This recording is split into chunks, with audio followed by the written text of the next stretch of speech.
요즘은 계속 천국과 우리가 천국에 가는 것을 방해하는 요소들, 그것에 대해서 생각해 보고 함께 은혜를 나누고 있습니다. 천국에 가기 위해서 마태복음 18장에 보니까 인간관계와 천국은 매우 밀접한 관계에 있다고 말씀드렸습니다. 천국은 어린아이와 같이 자기 자신을 하나님과 사람 앞에 낮추고 남을 존중하며 겸손한 자들에게 천국은 그런 사람이 천국에서 크다는 것입니다. 여러분, 천국에서 큰 자가 되고 싶습니까? 어린아이처럼 겸손한 사람이 되기를 예수님의 이름으로 축복합니다. 마태복음에서는 36회에 걸쳐서 천국이라는 단어가 나오고 예수님이 이 땅에 오셔서 우리들에게 가장 많은 메시지를 전한 내용이 어쩌면 천국일 것입니다. 예수님은 우리를 지옥에서 천국으로 옮겨가시고 구원하기 위해서 오셨으며 그렇기 때문에 천국에 대해서 우리들에게 많은 비유로 말씀해 주신 것을 우리는 알 수 있습니다. 천국은 어린아이처럼 겸손해야 하고 마음이 청결하고 심령이 가난한 자가 천국이 저희 것임이라고 말씀하고 계십니다. 마음과 천국은 굉장히 밀접한 관계에 있습니다. 마태복음에서도 13장에 보면 씨 뿌리는 비유와 밭의 비유가 나옵니다. 거기에서 보면 가시밭 돌짝밭 길거리에 복음의 말씀의 씨가 뿌려졌는데 열매 맺지 못하는 이유는 그 밭이라는 것은 우리의 마음이요 씨는 복음 하나님의 말씀인데 세상에 대한 염려, 재물, 외부의 핍박 그런 것이 오면 우리의 마음이 심약하여 말씀을 들을 때는 기쁨으로 듣지만 곧바로 핍박이 오고 환난이 오면 천국의 복음을 잃어버린다는 것입니다. 따라서 천국과 우리의 마음은 매우 밀접한 관계에 있습니다. 또 천국과 인간 관계에 있어서 너희가 너희에게 죄 지은 자를 용서해 주면 하늘에 계신 너희 아버지께서도 너희의 죄를 용서하여 주실 것이라고 말씀합니다. 이것은 단지 이 땅에서의 문제가 아니라 천국 백보자 심판자 앞에서도 긍휼이 없는 자에게는 긍휼이 없는 심판이 있고 우리가 하나님 앞에서 천국과 다른 사람과의 인간관계에 있어서 용서는 매우 밀접한 관계에 있는 것을 알 수 있습니다. 천국과 재물도 매우 밀접한 관계에 있습니다. 부자 청년이 예수님께 와서 영생에 관하여 질문하는데 예수님께서 그에게 말씀하시기를 모든 것을 팔고 나를 따르라 했습니다. 만약에 그때 그 부자 청년이 예수님께서 시키는 대로 했다면 그는 어쩌면 으뜸가는 예수님의 제자가 될 수 있는 기회가 있었으나 성경은 기록하기를 그가 가진 재물이 많음으로 근심하며 그냥 돌아갔다고 말씀하고 있습니다. 부자 청년은 영생에 관한 관심은 있었습니다. 그러나 영생보다는 그가 가진 재물에 더 우선순위를 두었다는 것입니다. 이 말씀을 우리가 잘못 이해해서 정말 집 팔고 땅 팔고 냉장고도 다 팔아서 어디 피지섬 가든가 산속으로 들어가고 신앙충처럼 그렇게 하라는 이야기는 아닙니다. 우선순위를 하나님 앞에 두라는 이야기입니다. 양과 염소를 나눌 때에도 우리가 이웃과의 관계에 대해서 천국은 매우 밀접한 것을 예수님께서 말씀해 주고 계십니다. 내가 헐벗을 때 입혔고 줄일 때 먹였고 갇힌 바 되었을 때 꼭 감옥만을 의미하는 것이 아닙니다. 너희가 찾아와 주었고 먹을 것 주었고 입을 것을 주었기 때문에 너희는 양이다. 그러므로 천국에 들어가라. 너희가 그 뒷말이 더 굉장히 무서운 말씀이고 심각합니다. 너희는 내가 갇히고 헐벗고 줄였을 때 나를 돌보지 않았으므로 너희는 염소다. 그러므로 너희는 영영 형벌에 들어갈지니라. 이 말씀은 예수님께서 마지막 날에 천군 천사들을 거느리고 심판하러 이 세상에 오셨을 때 양과 염소를 가르는 기준이 됩니다. 따라서 구제하는 것, 이웃들을 돌보는 것은 우리에게 매우 천국과 밀접한 관계에 있다는 것을 알 수 있습니다. 예수님은 말씀하시기를 소자에게 한 것이 나에게 한 것이다. 또 이 어린 소자에게 하지 않은 것은 즉 나에게 하지 않은 것이다. 이렇게 말씀하십니다. 너희들이 어린 소자에게 냉수 한 그릇을 주어도 결단코 그 상급을 잃지 않을 것이다. 의인의 이름으로 의인을 대접하며 의인의 상을 받고 선지자의 이름으로 선지자를 대접하며 선지자의 상을 받는다고 예수님은 말씀하셨습니다. 따라서 우리가 인간관계와 다른 사람들에게 어떻게 대하는가는 천국과 아주 밀접한 관계에 있습니다. 너희 중에 누구든지 대접받고자 하는 대로 다른 사람들을 대접하라고 말씀하십니다. 또 성경에서는 마귀와 영적 공격이 천국 가는 것을, 우리에게 천국을 빼앗는 것에 밀접한 관계가 있다는 것을 마태복음에서도 잘 말씀해 주고 계십니다. 씨 뿌리는 자의 비유에 보면 가라지를 악한 원수 마귀가 밤에 와서 몰래 뿌린다고 말하고 있습니다. 이 밤이라는 것은 우리가 영적으로 잠들었을 때 깨어있지 못할 때를 의미합니다. 또 가라지라는 것은 비진리, 하나님의 말씀인 것 같은데 말씀이 아닌 것들, 교묘하게 우리의 생각들, 하나님의 말씀을 다른 것과 섞은 것들, 기타 등등. 그래서 알곡과 가라지를 나눌 때 우리가 그 악한 원수가 우리에게 가라지를 뿌려놓지 않도록 조심하라는 것입니다. 천국에 관해서 또 말씀하시기를 슬기로운 5 처녀의 비유를 들어서 우리에게 말씀하셨습니다. 슬기로운 5 처녀는 신랑 예수님이 오시는 것을 준비해서 기름을 준비했다고 합니다. 예수님이 오실 때는 그때와 그날은 아무도 알지 못하고 오직 하늘에 계신 아버지께서 알고 도적같이 오신다고 하였습니다. 반드시 이 세상의 종말, 우주적 종말을 의미하는 것만이 아니라 내가 언제 어느 때 어떻게 이 땅을 정리하고 하나님 앞에 부르심을 받을 수 있는지는 아무도 모릅니다.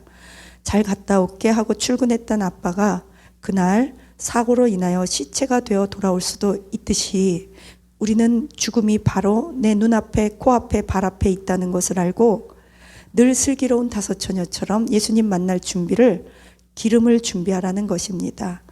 기름을 준비하는 슬기로운 5 처녀는 항상 깨어 있었고 그 기름은 어저께 준비되었다고 해서 오늘 준비될 수 있는 것도 아니고 항상 현재의 시점입니다. 오늘 이 시간 지금 그 주님 만날 마음의 준비, 기름의 준비, 영적인 준비가 되어서 깨어있기를 예수님의 이름으로 축복합니다. 또 천국은 마태복음에 보니까 5장 19절에 이렇게 말씀하고 계십니다. 이 말씀을 가르치고 이 말씀대로 행하는 자는 천국에서 상급이 크다고 말씀하십니다. 큰 자라고 말씀하세요. 따라서 우리가 복음서를 읽을 때 상급이 크다, 큰 자가 된다, 천국에서 하나님께서 천국에서 큰 자다 그러면 우리는 그걸 마음밭에 새겨야 하고 집중해서 보아야 합니다. 왜냐하면 우리는 천국에서 하나님 앞에 인정받고 상급받고 큰 자로 영원토록 살아야 하기 때문입니다. 천국의 소망두는 저와 여러분이 되시기를 간절히 부탁드립니다. 천국에 보니까 마태복음 7장 21절에 보니까 누구든지 주여 주여 하는 자마다 천국에 올 수 없고 너희들이 귀신 쫓고 내 이름으로 선지자 노릇 할지라도 나는 그때 너희에게 모른다 말한다고 기록하고 있습니다. 무슨 말이냐면 어떻게 생각하면 귀신 쫓는 능력과 은사를 우리는 사모해야 하지만 예수님 이름 자체 안에 이미 능력이 있기 때문에 예수 그리스도의 이름으로 명하노니 악한 원수야 우리의 몸, 우리의 생각에서 떠나가라. 그러면 떠나갑니다. 왜냐? 예수님의 이름의 능력, 십자가의 능력이 있기 때문이에요. 그런데 너희가 아무리 그렇게 해도 그런 능력이 나타나도 이 천국과는 또한 어떻게 생각하면 별개의 문제일 수도 있다는 것입니다. 그래서 너희들이 표적과 이적, 기사를 원하고 그것을 보여달라고 하지만 물론 믿는 자들에게는 능력 행함과 큰 믿음과 기적, 이적, 표적이 늘 나타나야 합니다. 뱀과 정갈을 잡고 무슨 독을 마셔도 해를 당하지 않고 새 방언을 말하며 아픈 자에게 기도한 즉 나으리라.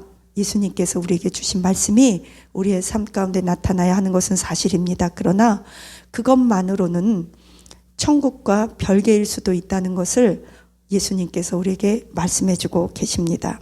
또 천국은 크게 세 가지로 마태복음 13장에서 짧게 말씀해 주고 있는데, 첫째, 밭에 감추인 진주, 보화를 발견한 자와 같다고 말씀하고 계십니다. 천국은 어떤 사람이 밭에 진주, 아주 좋은 것이 숨겨져 있는 것을 발견했는데 그 사람은 그것을 알고 기뻐 뛰면서 자기의 모든 것을 팔아서 그 밭을 은밀하게 산다는 것입니다.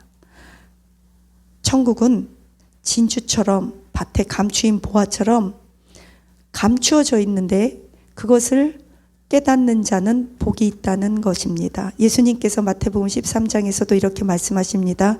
너희가 눈으로는 보아도 보지 못하고 귀로 들어도 듣지 못한다. 그러므로 보고 듣는 자들은 복이 있도다. 귀 있는 자들은 들을지어다. 성경에서 귀 있는 자들은 들을지어다 하면 반드시 들으시라고 부탁드렸습니다. 그래서 천국은 모든 사람들에게 다 발견되는 것이 아니고 모든 사람들에게 다 깨닫게 되지 않기 때문에 예수님께서 비유로 말씀하셨다고 마태복음 13장이 기록하고 있습니다. 천국은 은밀한 것입니다. 천국은 영적인 눈이 띄고 영적인 귀가 띈 자가 들려지고 보게 되고 알고 깨닫게 되며 그것을 이 세상에 사는 동안에 실행해 나가는 것입니다. 따라서 천국은 하나님의 뜻 가운데서 성령 받고 예수님을 믿어서 영적으로 눈이 뜬 자가 발견하게 되는 것입니다. 천국은 마치 그물을 바닷가에 쳐놓고 물고기를 잡는 것과 같다고 또 말씀하고 있습니다. 마태복음 13장에 보니까 사람이 그물을 쳐서 많은 고기를 그물로 끌어올린 다음에 좋은 물고기는 그릇에 담고 나쁜 물고기는 버린다고 합니다. 천국은 알곡과 가라지를 나누는 것입니다. 양과 염소를 나누는 것입니다. 좋은 물고기와 나쁜 물고기를 나누는 것입니다.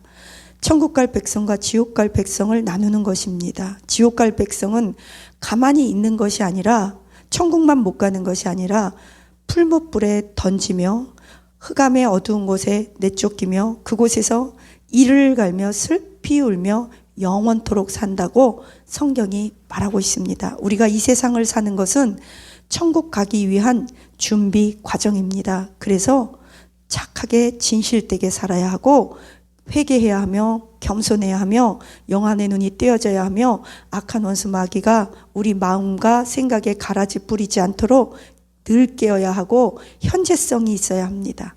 또 천국은 마치 열매를 맺지 못하는 가지는 포도나무 가지는 잘라서 주인이 불 타는 곳에 던져버린다고 합니다. 열매 맺는 가지가 더 열매를 많이 맺게 하기 위해서 주인이 하나님께서 열매 맺는 가지를 위해 열매 맺지 못하는 가지를 잘라버린대요. 그냥 자르는 게 아니라 불 타는 곳에 던져버린대요. 그리고 또 하는 말이 있는 자는 더 있고 없는 자는 그 있는 것마저 빼앗기리라. 그 있는 자들에게 빼앗기리라. 이것이 하나님의 무서운 경제 원칙입니다. 저와 여러분이 영적으로 깨어서 귀 있는 자가 되고 천국의 비밀을 깨닫기를 예수님의 이름으로 축복합니다.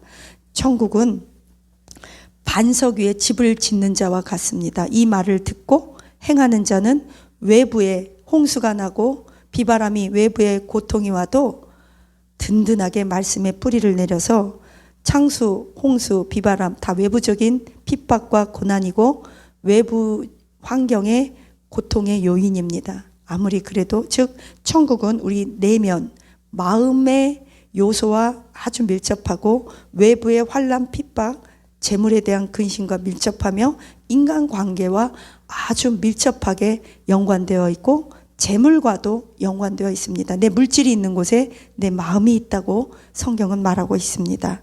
또 성경은 말하기를 마치 그 많은 사람들이 마태복음 20장에 보면 오늘 본문에 보니까 포도원의 품꾼들이 있습니다.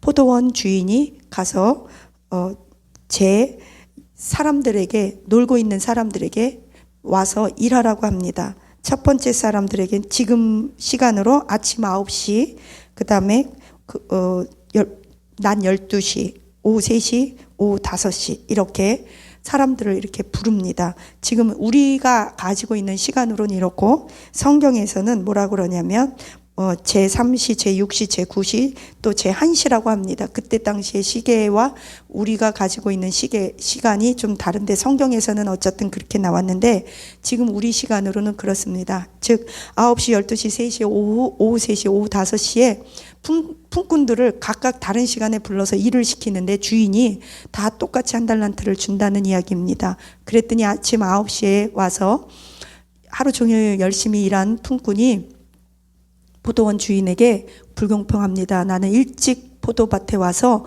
일을 했는데 어떻게 늦게 온 자와 품삯이 같습니까? 이렇게 말을 했더니 포도밭 주인이 이렇게 말합니다. 내가 너에게 약속한 것 다 주었다.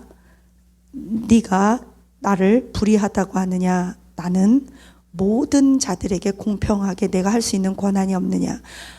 하나님의 심정을 표현한 것입니다. 하나님의 심정은 다른 마태복음 13장에서 18장에서 그렇듯이 한 영혼이라도 실족하지 아니하며 천국은 마치 길 잃은 한 마리의 양을 되찾았을 때 그 목자가 기뻐하는 것과 같이, 한 드라크마를 찾는 것과 같이 천국은 그렇다는 것입니다. 이 말은 한 영혼이라도 다 천국 가기를 원하시는 아버지의 사랑의 마음입니다. 결단코 상급이 같다는 의미는 아닙니다. 성경에 보면 상급은 아무에게나 다 의의 면류관, 영광의 면류관, 썩지 않을 면류관, 금면류관을 준다, 생명의 면류관을 준다고 말하지 않았습니다. 내가 죽도록 충성해라, 생명의 면류관을 준다고 말했지 누구나 다 똑같이 생명의 면류관, 상급을 준다고 말한 적이 없습니다. 따라서 이 부분은 천국에 오는 것, 구원받는 것, 그것과 관련된 것이지 상급과 관련된 이야기가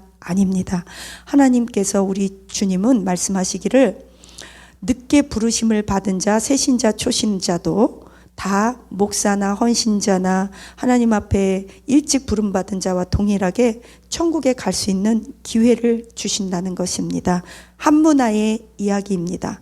또 천국은 마치 겨자씨와 누룩과 같은데 이것의 속성은 아주 눈에 보이지도 않고 작습니다. 그러나 이것이 빵을 크게 부풀리고 겨자씨는 요만하고 눈에 보이지 않지만 실질적으로 먼지만 해요. 그렇지만 그것이 땅에 심겨졌을 때 나무를 이루고 숲을 이룬다고 말씀하십니다. 이것은 천국의 속성으로 확장성입니다. 저와 여러분은 우주적인 차원에서 봤을 때 겨자씨처럼 작은 존재입니다. 우리는 평범한 사람입니다. 그런데 우리 같은 평범한 한 영혼이 한 드라크마, 잃어버린 한 드라크마 한 문화가 하나님 앞에서 소중한 이유는 우리와 같은 작은 존재들을 통해서 천국 나라가 확장되고 천국이 크게 형성된다는 것입니다. 천국은요, 고구마 줄기처럼 줄줄줄줄줄줄 따라오는 것입니다. 저와 여러분을 통해서 우리의 가족들이 구원받고 우리의 가족들을 통해 그들의 친지와 또 가족과 친구들이 구원받고 이렇게 점진적으로 우리를 통해서 천국 나라가 숲을 이루기를 그럴 수 있다는 것을 예수님이 가르쳐 주셨습니다. 우리 한 사람 때문에 대한민국이 복을 받을 수 있도록 한 사람의 중요성이 매우 큽니다. 이것이 천국입니다. 또 천국에서는 마태복음 8장 11절에 보니까 또 너희에게 이르노니 동서로부터 많은 사람이 이르러 아브라함과 이삭과 야곱과 함께 천국에 앉으리라. 많은 사람들이 동서 사방에서 어떤 한 특정 지역이 아닙니다. 또 한두 명이 아닙니다. 아주 많은 사람입니다. 하나님의 백성들이 천국에 가면 아브라함과 이삭과 야곱과 함께 같이 앉아서 예배를 드리고 향연에 참석하고 새 예루살렘에서 우리가 천국에 가면 하나님께 예배드리고 생명수를 먹고 생명과를 먹는다고 성경에 나와 있습니다. 그래서 저와 여러분이 다 아브라함의 자손으로 또 다윗의 자손으로 함께 우리가 같이 둘러앉아 많은 사람이 그렇게 할 수 있다고 하니 우리도 천국의 소망 갖고 꼭 천국에서 큰 자가 되시기를 축복합니다. 천국에서 큰 자가 되려면 원수를 사랑하라. 천국에서 상급이 크미니라. 너희 중에 누구든지 너희가 나로 인하여 핍박을 받을 때 기뻐하고 즐거워하라. 천국에서 상이 크미니라. 우리가 복음을 위해서 핍박을 받고 원수를 사랑하고 또 어린아이처럼 마음을 깨끗하게 비우고 자기 자신을 겸손하게 하나님과 사람 앞에서 겸손하게 낮출 때, 낮춘다는 것은 비하적이고 열등감 갖고 비굴하게 살라는 의미가 아닙니다. 설명드렸어요. 그렇게 세 가지, 어린아이처럼 겸손할 때, 복음을 위해 핍박받을 때, 원수를 사랑할 때 천국에서 상급도 크고 천국에서 큰 자입니다. 그래서 두 번째 보니까 뭐라 그러냐면 예수께서 가라사대 너의 믿음대로 될지어다. 아멘. 너희는 그렇지 않은 사람들은 너희는 바깥 어두운 데 쫓겨나 거기서 울며 슬피 울며 이를 갈리라. 바깥 어두운 데가 있고요. 거기에서 슬피 운대요. 그리고 얼마나 슬프면 이를 간대요. 이를 갈 만큼 슬퍼해 본 적은 저는 없는 것 같아요. 물론 고통이나 슬픔이 없어서가 아닙니다. 그냥 슬피 울며 이를 갈 만큼 뭐가 애통한 거예요. 이를 간다는 건 분통하고 애통하고 억울하고 막 그 슬픔과 분노가 아쉬움이 미련이 뭔가 발을 동동 구르는 그런 것들이 있는 거예요. 그러니까 천국에 가서 심판대 앞에서 이를 갈 만큼 그런 일이 없기를 예수님의 이름으로 축복합니다. 심령이 가난한 자는 복이 있나니 천국이 저희 것이며, 이 마음이 가난하다는 것은 의에 줄이고 목마른 것이며 마음이 청결한 것이며 하늘에 소망 두는 것이며, 에스겔서 9장에는 뭐라고 나오냐면 세상의 악을 보고 관영한 악을 보고 하나님의 이름을 망령되이 일컬으며 우상 숭배하며 하나님을 거스리는 세상의 악한 사람과 악을 보고 관영한 악을 보고 성전에 앉아서 슬피 우는 자요. 그것이 애통하는 자입니다. 의에 줄이고 목마른 자이며 심령이 가난한 자입니다. 겸손한 자입니다. 그런 자들은 천국이 저희 것이며 아브라함과 이삭과 야곱과 함께 천국에서 앉을 자들이며, 에스겔서 9장에서는 그런 자들에게 서기관의 묵과 펜을 든 천사들이 먼저 와서 이마에 하나님의 인을 쳐서 환난 날, 화의 날, 심판의 날에 화를 면하게 할 자들이며, 계시록에서는 그러한 자들이 여호와의 이름, 어린 양의 이름을 이마에 표를 받은 자들이라. 이런 자들은 짐승의 표를 받지 아니하며 짐승의 수를 이기며 많은 환난과 핍박을 이겨낸 자들이라. 천국은 좁은 길입니다. 천국은 가시밭입니다. 천국은 좁은 문입니다. 많은 사람들이 가지를 않지요. 불편하고 힘들기 때문이며 불이익을 당하고 핍박을 받고 많은 사람들에게 조롱거리, 웃음거리가 때로는 되어야 합니다. 물론 하나님께서는 우리에게 칭찬과 명성을 회복시켜 주시며 영광 가운데 살게 하십니다. 물론 내가 본토 친척 모든 부모와 형제나 아비나 전토를 벌여 싸운 중 무엇을 더 받겠습니까? 라고 물었을 때, 제자가 물었을 때 예수님은 말씀하십니다. 내가 본토와 내가 전토와 아비와 어미와 부모 형제를 버렸은 즉 이 생에서나 천국에서나 100배를 받되, 그러니까 이 땅에서도 100배를 받고 천국에서도 100배를 하나님 앞에 상급으로 받되, 딱 숫자적인 100을 의미하는 것이 아니라 아주 우리가 알 수 없는 큰 것, 무한대로 하나님께서 기대 이상으로 많이 주신다는 얘기겠죠. 뭐 그걸 어떻게 숫자로 세서 100배라고 얘기하겠어요. 그러나 여기서 100배 그러면 그냥 무한대, 크다, 이렇게 생각하면 될 것 같아요. 이 생에서나 천국에서나 100배를 받되 이 생에서는 핍박을 겸하여 받아야 하느니라. 저와 여러분이 천국을 소유하시기를 예수님의 이름으로 축복합니다. 기도합니다. 하나님, 천국은 마치 이런 것과 같으니 예수님께서 마태복음에서 천국에 대해서 36번에 걸쳐서 그렇게 많이 말씀하셨습니다. 주여, 우리에게 천국을 보여주옵소서. 많은 사람들이 얘기했을 때 첫 천국은 어떤 것일까? 비유로 말씀하셨습니다. 은밀한 것이며 발견되어지는 것이며 침노하는 것이며 열심으로 우리가 천국을 사모해야 하는 것을 알게 되었습니다. 주님, 우리가 세상의 그 어떤 것보다 천국을 사랑하며 소망하며 기대하며 준비하게 하옵소서.